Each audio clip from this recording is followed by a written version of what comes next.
I am actually one of those rare people that went to school and still actually practice public relations today.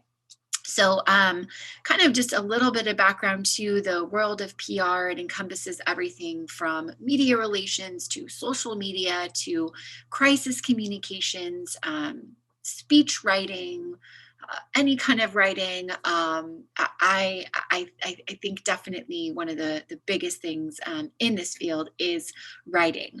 But once again, I'm a graduate of Cal State Fullerton. I have kind of done everything in PR really that you can do. I started my career working as for an agency, for a big agency. So I represented a lot of different clients in the corporate space. And then I went over and worked in-house at a corporation. I worked at Boost Mobile and Sprint for about 7 years of my career, doing a lot of internal and external corporate relations, media relations, did a lot of really cool things there. I'll kind of get into that world. And then about 5 years ago, I kind of switched careers. I'm a mom. I have a 7-year-old and a 4-year-old. And when I became a mom, it was kind of hard to be able to travel back and forth to New York and do all of the things that my corporate PR job was requiring of me. And so I moved over into the public sector, and now I work in public education, in communications. And I absolutely love it. I actually used to work in Brea. I was the communications specialist there in Brea for 4.5 years, and just couldn't have loved that job anymore. Love my Brea community, and was really proud to be that storyteller there. Now I actually moved on, and I'm the communications specialist for the Orange County Department of Education. So now I spend my time actually serving all of Orange County and all of our public school districts. We have 27 school districts here in Orange County. And so our job is really just to help out our communications people that work in all of the districts, give them any support that we can, and then support from a communication standpoint on a county level. So instead of just telling the stories and getting out information about what's going on in Brea, like I used to do, now I'm telling the stories of all of our 27 districts and helping to communicate that. And as you can imagine, communications in schools has been very challenging and unique, and something that we never thought that we would have to deal with in the face of a global pandemic. And so the pandemic has definitely really shown that communications people, specifically in sectors like education, are really, really, really needed. I mean, to get the word out about when school is starting, when are we coming back, how are we coming back, all of that messaging that you're seeing or that your families are seeing, whether it be on social media or to through our platforms, that is all done and put together by a communications person. So hopefully that kind of gives you a little bit of more of a background on what I do. So I think I shared a little bit here about myself. So once again, just a little bit more about me, some skills that I possess. These are all things that if you are going to be studying communications and PR in college, this is something that you would be learning about. Again, social media management, media relations, so working really closely with the media. And I'll go ahead and kind of show you a few examples of how we work with the media. Anything from event planning. We put on a lot of events, and now, just as you guys probably do if you're in leadership at school, you know, we've had to pivot and change the way that we think about everything. So virtual event planning is definitely going to be a skill for all PR people and anybody who is putting on events. Once again, that strategic communication, creative writing, I'll share some of that stuff with you. Speech writing, also video editing. Here at the County Office of Education, we have a fantastic video team, and I actually get to serve as kind of the face and fun person that gets to go on camera every Friday, and I'll show you that. We produce a news segment. We have a blog called OCD Newsroom, but this last year during the pandemic, we turned some of our stories that we produce for Newsroom into a segment called OCD Newsroom in a minute. And I actually get to go on camera behind a green screen. I write the script every week, and then we talk about the top stories of the week that are happening all the way, across the state to things that are happening here within our county and all of our school districts. So that's kind of fun as well. Another piece of my job in PR and in communications is also serving our internal publics here. So I sit on our hospitality committee here at the county office, and we are always making sure that everybody who works here at the county office of ed, we have a lot of employees here that we support, know what's going on so that they don't feel in the dark, they feel welcome, they know what's happening. We always want to make sure that our internal publics, because they're our biggest cheerleaders for our brand and what we do, know exactly what's happening. So that is also a big piece of the job as well. So let's get into it a little bit and go kind of into work here. So like I said, a big part of the job that I do is storytelling. And I did this in Brea. I was really proud to do it there for 4.5 years. And sorry, there's some updates coming across my computer. Always getting news and information. Huge, big part of the job is knowing what's happening and being able to, on the dime, communicate that, especially within the pandemic. I mean, I'm sure you guys know that things just change constantly. And so PR people are constantly having to make sure that we know what's happening and be able to communicate that out to our publics quickly, whether that's through social media or whether it's through messaging, email, whatever that might be. So like I said, I now in my current role put together a news minute. So I'm going to go ahead and play that for you guys so you can kind of see what that looks like. Go ahead and play that here for you. Welcome to the OCD Newsroom in a minute for April 9th, 2021. I'm Nichole Pichardo. Let's take a quick look at the top Orange County education stories we are following this week. As part of a campus-wide kindness week, students at Davis Magnet School in the Newport Mesa Unified School District sold kindness grants and raised nearly $2,500 for OCDE's Inside the Outdoors program. Donated funds will help with rebuilding ITO's headquarters that were lost to the fast-moving bonfire in December. You can read more about this generous act of kindness in the OCDE newsroom. In other district news, 5 Orange County school districts this week were named among the 2021 Best Communities for Music Education by the NAM Foundation.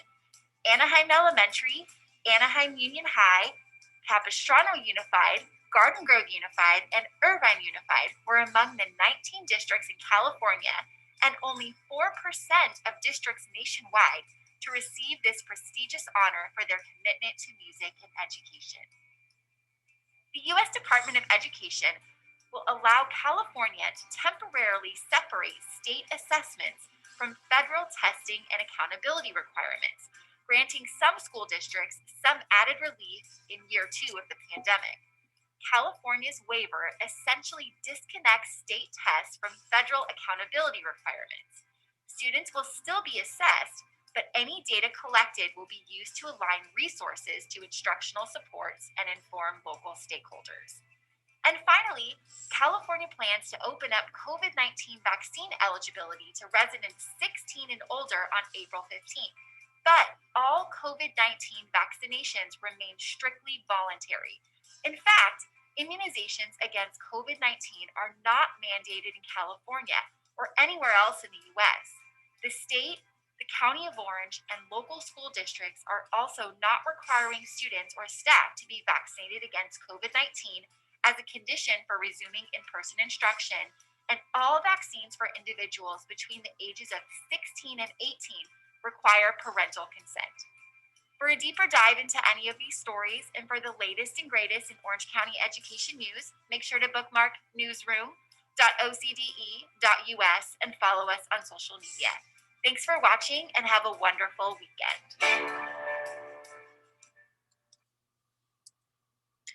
So as you can see, we put that together every week. Every Friday, I jump into our studio here and work with our fantastic media team. Like I said, I put together the script, which is actually based on stories in our OCDE newsroom. So I'm going to go ahead and show you that too. So we put together this news blog called the OCDE Newsroom.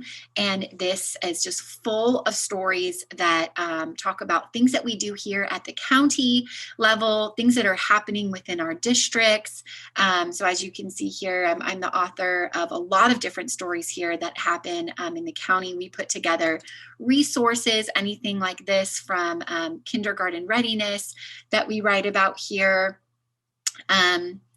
Also, if any kind of fun things that are happening at the state level, we'll write about. We also have a digest here that we started actually back in January when the pandemic first started.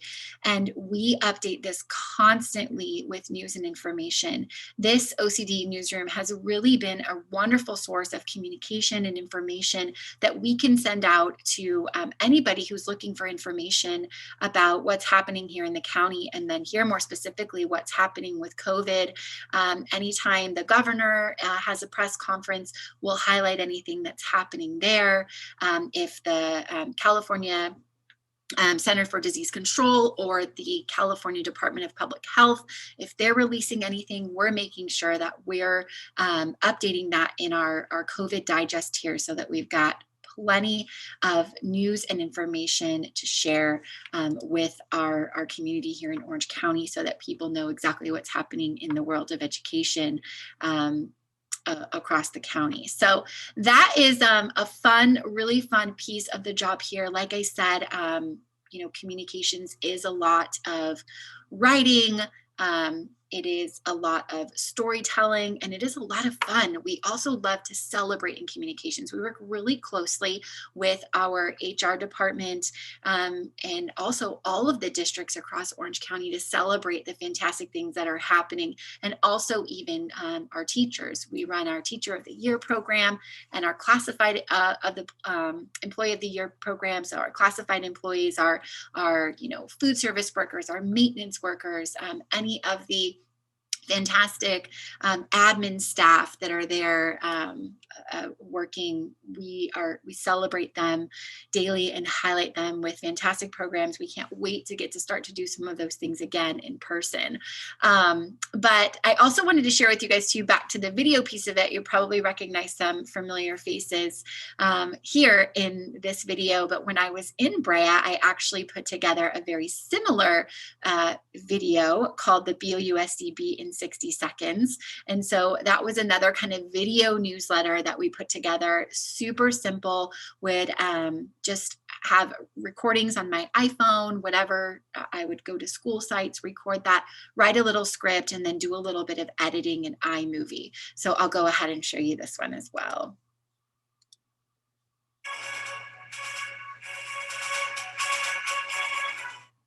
I'm Nichole Pichardo, Communications Specialist for the Brea Olinda Unified School District, and this is your BOUSDB in 60 seconds.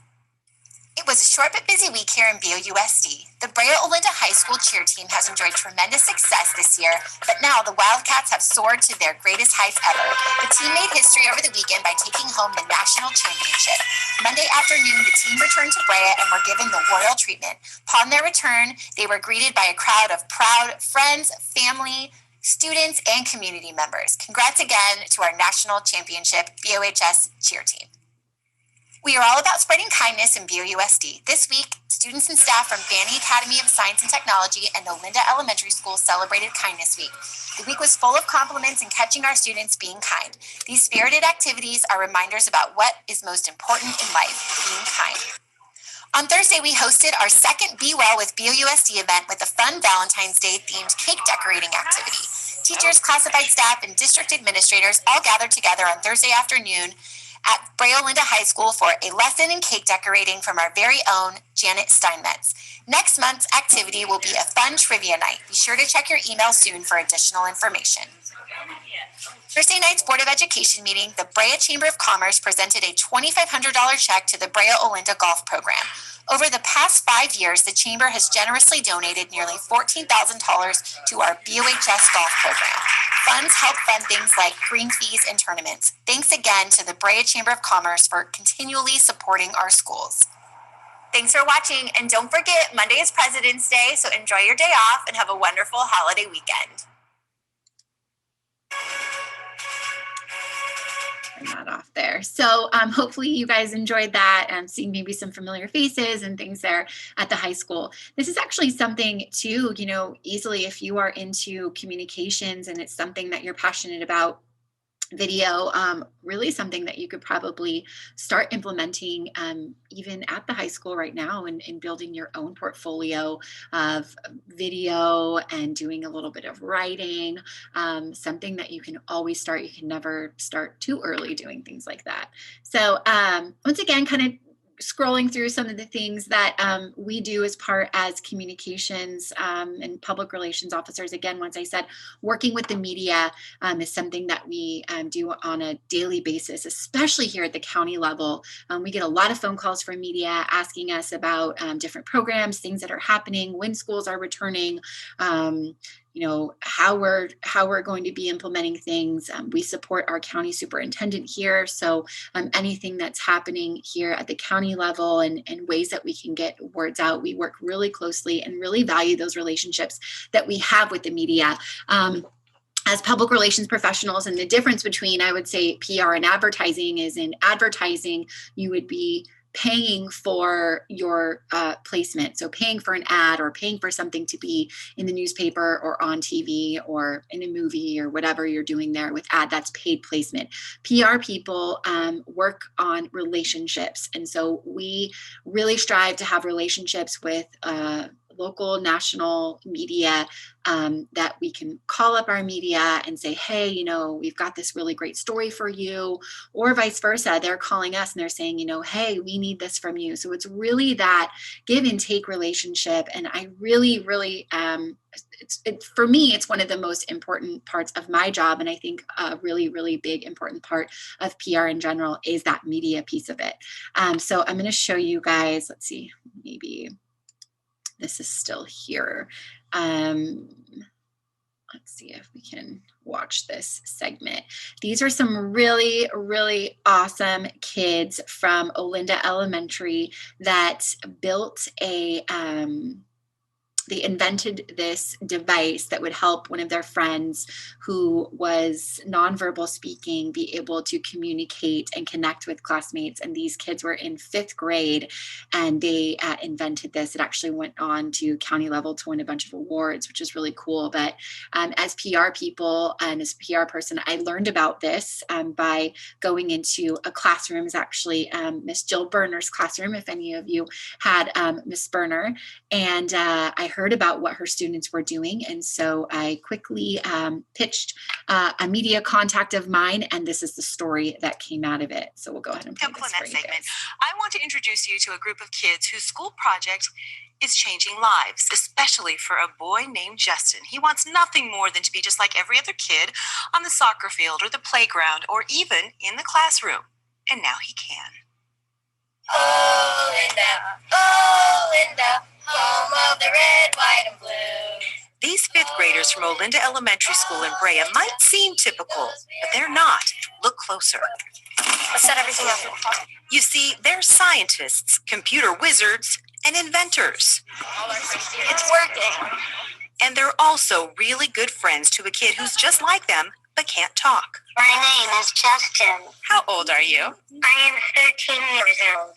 Justin Spielman was born with a genetic disorder. This is my talker. It helps me speak. But he loves making friends and playing games like kickball and soccer. But he can't carry his talker, a very expensive and fragile computer, all over the field. I'm excited. No problem for 5th grade geniuses. Try touching that button. Yes. Try touching another button. Yes. We thought that, hey, there's a whole world of unfortunate people who can't communicate. So we thought, hey, why don't we make it wearable? It's called the Vest Buddy. These fifth graders, determined to help Justin talk, turned it into an award-winning science project. Here's how it works. We have to touch a ground button from a Makey Makey and press another button to receive a message with the help of Raspberry Pis and a power pack. What do you think of the vest that your friends made you? Good. It's kind of like really special for him to be able wearing it, and then he likes it too, which it's really exciting. I'm almost in tears about it, that they would care so much about Justin. Their teacher, Miss Berner, told them about Justin, and they were so inspired by him that they wanted to do something for their science project to help other children. And I honestly think it's 99% heart and 1% science. The hope is that these kids will be able to turn their science project into a reality for other kids who can't speak, or for stroke victims, the elderly, really anyone in need. You don't really need words to see why it works. Well, if you want more information about the Vest Buddy, or maybe you want to help these kids take this school project to the next level, you can contact Brea Olinda Unified School District. You can find them online at bousd.us. So again, just kind of a fun way that we work closely with the media. I'm sure you are watching TV or watching the news and you see segments like this. A lot of times they don't happen on accident. This was the job of me as a PR person going to my contact, Lynette Romero there at KTLA, pitching her on this story and having her be able to share that with the masses. And actually, even after this, I got a few phone calls from that unfortunately due to COVID never really went anywhere, but I even got a call from the Today Show wanting to maybe interview the kids and have them come out. So definitely a big piece of the job, also working with, print media and things like that. So here's just a couple other things that we do. When Brea used to have a print story, we would write here for the Brea line, pitching some other magazines and things like that too. A lot of event planning, like I said, career exploration showcase, and writing directly for our superintendent, Dr. Mason. So putting together news and information that comes out directly from them. That's the job of a PR person usually for anything. So if you're working in corporate and you have your boss is the CEO, you would typically write messaging for that person. That happens even in government. So, the president and people who work in public affairs that way, or work with the state legislators, they have PR people and communications people, public affairs officers that are their speech writers, getting out all the information like that. So PR is very, very vast and wide. There's so many things that you can do with the job. Another one of those, like I said, is social media. So in Brea and also here at the county level, I run all of our social media channels.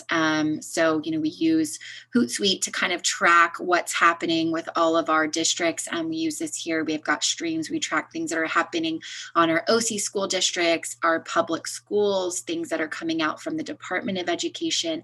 The healthcare agency right now has been a huge partnership with us. We, as county public information officers, work directly with information officers at all across our healthcare agencies during COVID to be able to make sure that we're getting information out to our families and making sure that they know exactly what's going on. So that public information piece in PR is such a huge piece of the program here. You'll hear that a lot. PR people have different titles. Sometimes it's communications specialist, communications coordinator, public information officer, public information specialist, public affairs.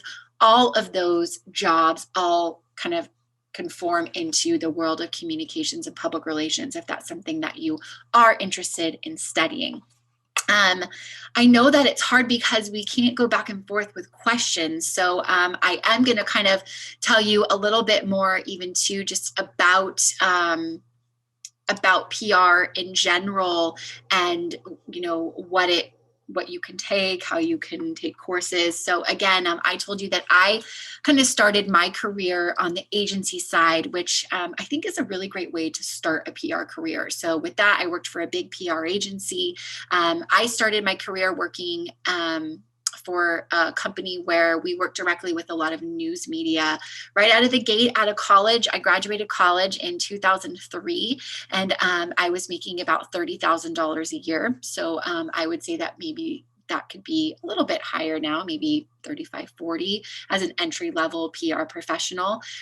Once you kind of climb up the ranks, when I worked in-house and I was communications, had maybe about 6 or 7 years across my belt, I was making upwards of about $60,000 a year. And then as you go higher and you get into these bigger chief communications officer positions or bigger positions, even within a PR agency, more on the strategic side, where you're really providing a lot of that counsel to big brands and how they can help build their reputation. Think about it, on the corporate side of things, if something happens and people are, something happens, some, big PR nightmare, as we would like to call it, happens, that loses brand loyalty, that's losing customers, and eventually that's going to affect your bottom line, which is your profit for your company. And so, a lot of time, big corporations will pay PR people a lot of money to help be able to keep and maintain that relationship that they have with the public, so that people trust them and they're able to keep their brand loyalty and be able to make money. So PR professionals in that route can definitely make over $100,000, $200,000, $300,000 a year once you get up there and you're providing that level of strategic communications to brands. So again, I really enjoy the world of PR because it allows you to be extremely flexible. If there's something that you're super passionate about, you could say, I really love, sports. And there are definitely in all of the big, sports, they all have PR people and communications people that run their public affairs departments and public information offices.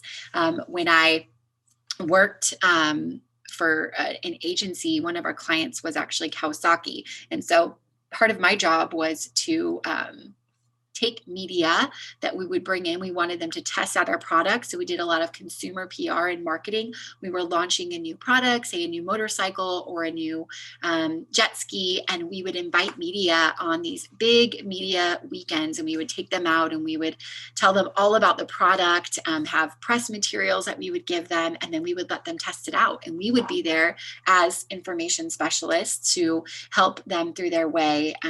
Definitely a lot of fun. I did jobs like that with BF Goodrich Tires, with Ford, traveled to back and forth to New York multiple times a year with Sprint and Boost Mobile on phone launches. So think about it, you're flipping through a magazine or scrolling through now, maybe you see it in your Instagram or, wherever, TikTok. A lot of big brands are now working with social media influencers. Those are PR people that are directly working with those influencers to help get their product and their brand out there. So if you have a favorite blogger that you follow or a favorite influencer that you're following on Instagram and on TikTok, and they're promoting a brand, those are PR people that are working directly with those influencers to get those products and that promotion in their hands. So that is also a big part of the PR job. And then, like I said, again, all of the social media piece of it. So I was actually scrolling through Instagram the other day, and I noticed that the governor's office has been doing a lot with TikTok and a lot with Instagram Reels to tell stories about what the governor is doing. That is also a communicator and a PR person's job to do those things. So there's so many things that you can do with PR. And I am here as a resource. I want to make sure that you guys know that you can contact me at any time. I do have a LinkedIn profile that you're more than welcome to visit. I think I've got a link here for that. So feel free to reach out to me on LinkedIn, Nichole Pichardo. You can search for me and send me a message. And also anytime you want to send me an email. I'm sorry, I didn't have a slide for my email, but my email is N for Nichole, last name Pichardo at OCDE.us. So Orange County Department of Education, and Pichardo at OCDE.us. Feel free to reach out to me. Wish I was there in person with you guys. If you have any questions about PR, feel free to reach out. Hope that you enjoyed this presentation, and if you need anything, I am here for you. Thank you guys so much. Have a wonderful rest of your day.